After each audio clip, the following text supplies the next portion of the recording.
So it's all about getting organized and being able to share your story in a very compelling way.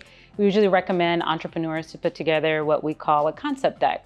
So a concept deck, it's a visual representation that you can share with landlords or future investors that includes an overall overview of your business, as well as your experience, and really the vision that you're looking to create with your future retail location.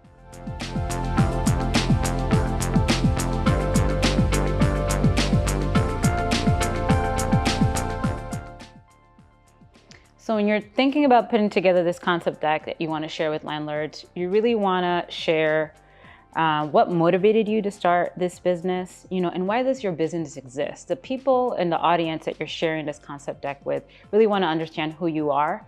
Perhaps, it might be a concept that is popular, so you want to share what makes it different, what sets it apart from anybody else. I think it's also important to include what are your core values. So when I walk into this place, how do you want people to feel? What do you want them to take away from this specific location? And most importantly, as it relates to retail, you really want to be able to convey the details around your space requirements. So think about square footage. How big do you want the place to be? Think about, do you need parking? Do you need loading, unloading?